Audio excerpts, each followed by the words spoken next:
नमस्कार दोस्तों, आप सभी का स्वागत है मेरे चैनल लाइफ विद अमिता के साथ में और आप सभी कैसे हो? तो आज मैं खीर बना रही थी। तो खीर पता है आपको सबसे ख़ास मौका होता है जन्मदिन का, जब हम खीर बनाते हैं। पर आज तो मैं वैसे ही बना रही हूँ, बच्चों ने बोला कि मम्मी खीर बना के खिला दो। तो पहले तो हमारे यहाँ पर खीर और केक दोनों साथ-साथ ही होते थे, खीर भी ज़रूर बनती थी। तो पहले का टाइम बहुत अच्छा था। मैं सोचती हूँ कि जब पहले घर में किसी का बर्थडे आता था तो उसे कितना इंतज़ार रहता था कि मतलब मेरा बर्थडे है कल और सुबह फिर जल्दी उठना, फिर सबसे पहले कौन विश करता है उनको हैप्पी बर्थडे बोल के।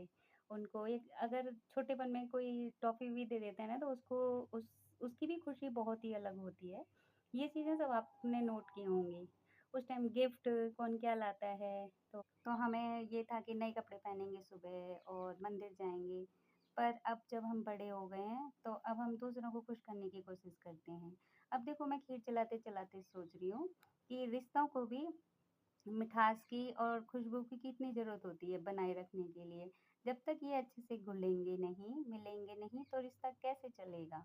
तो इसीलिए रिश्ते में मिठास और मधुरता बहुत ज़्यादा ज़रूरी होती है और घुलेंगे, मिलेंगे तभी पता चलेगा। जब हम छोटे थे तो हम सिर्फ़ जन्मदिन का वेट करते थे, गिफ्ट्स और विशेज़ के लिए। पर अब इतना वेट नहीं रहता। हमारे पास बहुत सारे लोग हैं। वो जो फ़ोन में देख के सोशल मीडिया से हमको इतने सारे सैकड़ों मैसेजेस आ जाते हैं बर्थडे विश करने के, पर वैसे कोई हमें पर्सनली 2 मिनट फ़ोन करके नहीं करता। अब ये देखिए किसमिस, अब किसमिस भी खीर का जायका बढ़ाएगी। तो इसी तरह से अगर किसी का बर्थडे है तो इंतज़ार रहता है कि कोई अपना होगा तो हमसे 2 मिनट बात करेगा, कॉल करेगा, हमारे हाल-चाल पूछेगा। और मैसेजेस आना और पर्सनली 2 मिनट का टाइम निकाल के किसी को कॉल करना, उसमें एक अलग ही एहसास होता है। और जैसे अभी ये खीर देखिए जल रही है ना, अगर मैं इसको नहीं चलाऊँगी, तो ये जलने लगेगी। इसी तरह रिश्ते होते हैं। अगर हम दूरियाँ बना लेंगे, तो ये रिश्ता ख़त्म हो सकता है और उसमें जो अपनापन है, वो नहीं रहेगा। तो अभी ये देखिए मैंने कितने अच्छे से ये खीर बना ली है। इसी तरह से हमें अपना जो अपने हैं, अपनों के लिए जीते हैं, तो उनको भी एहसास दिलाते रहिए वक़्त-वक़्त पे कि हम भी उनसे जुड़े हुए हैं। हमारे एहसास के जो ताने-बाने हैं, वो बने हुए हैं और अभी ये खीर देखिए मेरी बन चुकी है। अब मैं ये इलायची जैसे सुगंध के लिए डाली जाती है, इसीलिए कभी-कभी अपने लोगों को खुश कर दिया करो, हल्के-फुल्के उनसे बात करके, उनसे हाल-चाल जान के, कुछ नहीं जाता। रिश्ता में और अपनापन बढ़ता है और मधुरता आती है।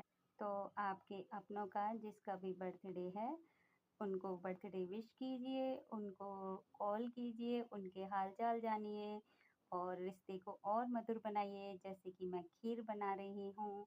क्योंकि एक बार आपको भी अच्छा लगेगा कि हमने किसी को दिल से याद किया, जिसके लिए हम ख़ास हैं या वो हमारे लिए कुछ ख़ास है। तो जब तक हम एहसास नहीं दिलाएँगे, जब तक हम उनको जताएँगे नहीं कि हम आपसे कितना क्लोज़ हैं, तब तक उनको कैसे पता चलेगा? क्योंकि हर चीज़ को समझने के लिए उसमें घुलना-मिलना बहुत ज़रूरी है होता है। जैसे कि मैंने ये अभी अपनी इलायची इसमें डाल दी है और इसको मैं अच्छे से चला रही हूँ कि ये सारे खीर में महक दे और ये इसी तरह से ये जैसे चीनी है, इसी तरह से कुछ मीठी बातें करके, कुछ अपनापन उन्हें दे के, उन्हें महसूस कराइए कि आप भी उनके लिए ख़ास हैं। तो आप कभी मेरी बातों को भी गौर कीजिएगा और ये देखिए मेरी खीर भी लगभग बन चुकी है। देखिए बिल्कुल रबड़ी की तरह, ये देखिए। तो इसी तरह आज मैं अपना ब्लॉग यहीं ख़त्म करती हूँ। आई होप मेरी चीज़ें आपको समझ में आई होंगी। थैंक्स।